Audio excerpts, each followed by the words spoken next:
طرف اور وہ بھی آخری کلام. کسی انسان کی کتاب میں بھی اس قسم کی چیز ہو تو آپ اس کو اٹھا کے پھینک دیں گے معاذ اللہ کہ یہ ہے کیا چیز. اور اسی آیت میں وہی ختم کر کے وَلَهُمْ وَعَلَىٰ أَبْصَارِهِمْ غِشَاوَةٌ وَلَهُمْ عَذَابٌ أَلِيمٌ اس کے ساتھ ہے. یہ فکرہ ہی ایک ہے، بات ساری وہی ہے.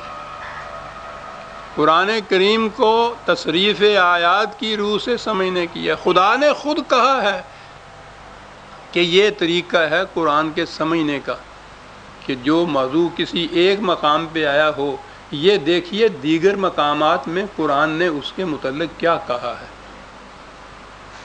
اور یہ دعویٰ ہے اس کا. اور پھر وہی درمیان میں کبھی وہ میں آ ہی جاتی ہے، بنتی نہیں ہے بادہ و ساغر کہے بغیر. اس ایج مجرس نے قریباً 50 برس گزارے ہیں قرآن کو اس طرح سمجھنے سے.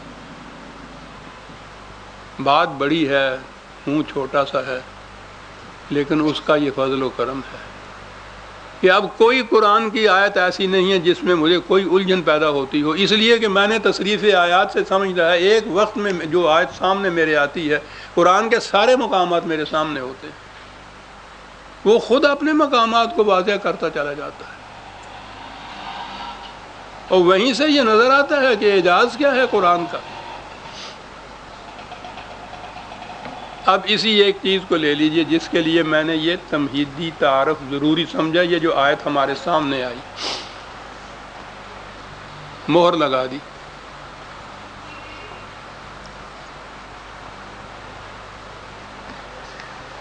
کہا یہ ہے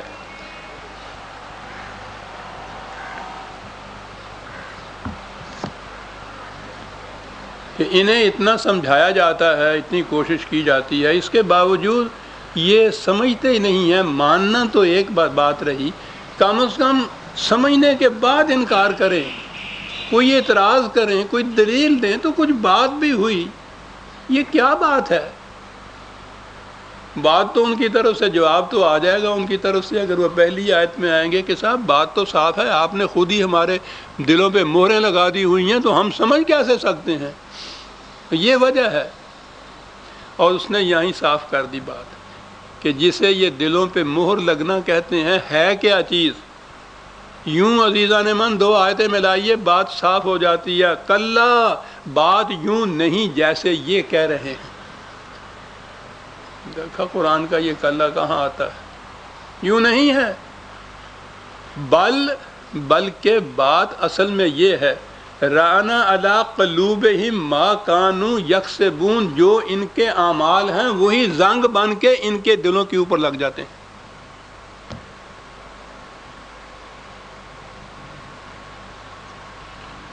کوئی اشکال رہا، کوئی اعتراض رہا، کوئی الجھن رہی ان آیات کے سمجھنے میں.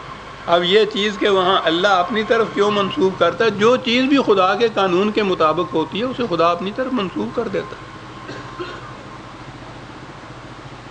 معاف رکھیے کہ ایک پیش پا افتادہ سی مثال کیجیے، اولاد پیدا کرتے ہیں انسان خود،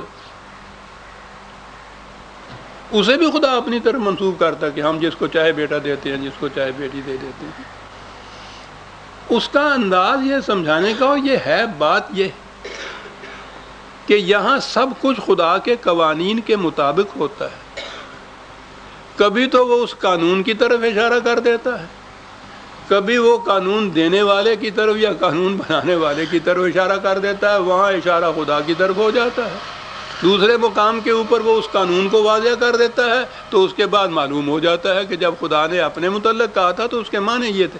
تو اس کا ترجمہ یوں کیجئے، اس کا مفہوم یوں سمجھائیے کہ خدا کے قانون کے مطابق ان کے دلوں پر مہریں لگ جاتی ہے. اور قانون یہ ہے کہ جس قسم کا کوئی عمل کرتا ہے اسی قسم کا اس کا قلب اور ذہنیت ہو جاتی ہے. اور یہ چیز یہ نہیں ہے کہ اپنی طرف سے نہیں، بات میرے ہی متعلق اگر ہو، میں نے مفہوم اس طرح متعین کیا ہے نا سارے قرآن کا، وہ یہ نہیں بات کہ میں نے متعین کیا ہے، قرآن نے اپنے دوسرے مقامات میں خود ہی اس کو متعین کیا ہے. میرا تو اتنا ہی ہے کہ جو ایک مقام آتا ہے قرآن کا، اس کا مفہوم دوسرے مقامات کو سامنے رکھ کے متعین کرتا ہوں اور ریفرنسز دیتا جاتا ہوں، حوالے دیتا جاتا ہوں وہاں۔ تو اب جب یہ آیت آ گئی کہ انسان کے اپنے اعمال ہی زنگ بن کر اس کے دل کے اوپر لگ جاتے ہیں، تو وہ جو پہلی آیت تھی ختم اللہ کی بات ثابت ہو گئی کہ خدا کے قانون کی روح سے ہوتا یہ ہے کہ انسان کے اعمال کے نتائج زنگ بن کر اس کے قلب و دماغ کے اوپر محیط ہو جاتے ہیں، اور یوں انسان اپنی سمجھنے سوچنے کی صلاحیتوں کو خود کھو دیتا ہے۔ اور جب وہ یہ خود کرتا ہے تو پھر وہ ٹھیک بات ہے، وَلَهُمْ عَذَابٌ عَلِيمٌ، تو اس کی سزا بھگتتا، سزا نہیں، اس کا نتیجہ بھگتتا ہے۔ جب کانوں میں آپ انگلیاں دے لیں گے اور آپ سنیں گے نہیں تو محروم رہ جائیں گے نا آپ ان چیزوں سے جو سماعت کی روح سے آپ تک پہنچنی ہے، اسی کو سزا کہتے ہیں۔ جب آپ سورج نکلنے کے باوجود آنکھیں بند کر لیں گے تو کوئی چیز نظر نہیں آپ کو آئے گی، یہ تاریکی چھا گئی۔ ایک جگہ تو خدا یہ کہے گا کہ تم نے آنکھیں بند کی تو خدا نے تمہارے سامنے تاریکی پیدا کر دی، دوسری جگہ کہے گا کہ جو آنکھیں بند کر لے گا اس پہ تاریکی چھا جائے گی۔ نتیجہ اس تاریکی کا بہرحال دونوں صورتوں میں یہی ہوگا، دونوں صورتوں میں نہیں، یعنی جو دو طریقے ہیں کہنے کے کہ جو آنکھیں بند کر لے گا اس پہ راستہ روشن نہیں ہوگا، یہ اس کا نتیجہ نکلا ہے۔ اگلی بات یہ ہوگی وَلَهُمْ عَذَابٌ عَلِيمٌ، اس کے لیے تباہی ہے، غلط راستوں پہ چلے گا، کنواں راستے میں آئے تو اس میں گر جائے گا۔ تو یہ طریق ہے قرآن کریم کے سمجھنے کا عزیزان مان، میں نے یہ طریقہ اپنے لیے اختیار کیا تھا، اس میں کوئی کسی قسم کی الجھن پیدا نہیں ہوتی۔ بات قرآن اپنی بات آپ صاف کرتا ہے، خدا نے خود کہا ہے کہ ہم نے اسے نازل کیا، ہم اس کی وضاحت کرتے ہیں، اس نے واضح کر دی ہے یہ کتاب۔ اس کے لیے کسی خارجی روشنی کی ضرورت نہیں، سورج کو لیمپ سے نہیں ڈھونڈا کرتے کہ کہاں ہے وہ،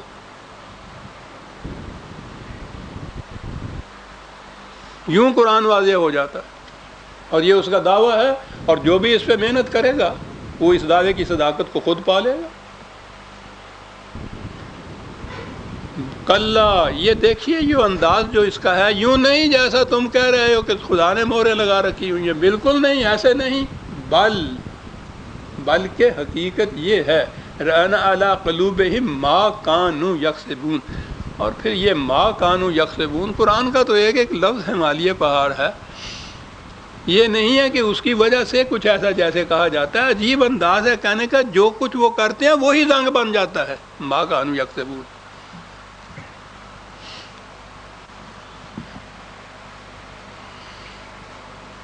تو پھر اس کا نتیجہ تو یہ ہوگا، جب آنکھیں بند کر لی جائیں گی، تاریکی چھا جائے گی تو روشنی سے محروم ہو جائے گا نا انسان۔ کلا انہم عن ربہم یومئذ لمحجوبون، نتیجہ اس کا یہ ہے کہ پھر یہ خدا کی جتنی عطا کردہ خوشگواریاں، نعمتیں، آسائشیں، ان تمام سے محروم ہو جاتے ہیں۔ آنکھیں بند کر لینے والا جب روشنی سے محروم ہوتا ہے تو روشنی کی وجہ سے جس قدر بھی انسان کو جو بھی نعمتیں، آسائشیں حاصل ہونی ہوتی ہیں وہ اپنے آپ کو ان سے محروم کر لیتا ہے۔ یہ لا محجوبون،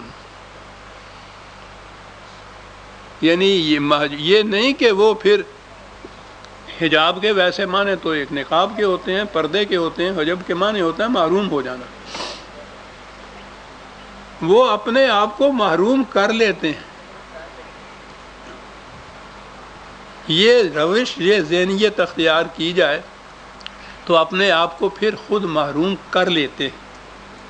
اور یہ کیا ہے محرومی؟ ایک ایک لفظ قرآن کا، قرآن کی تعلیم کیا ہے؟ ارتقاء، انسانیت کا ارتقاء، وہ عام طور پہ جسے ایولیوشن کہتے ہیں.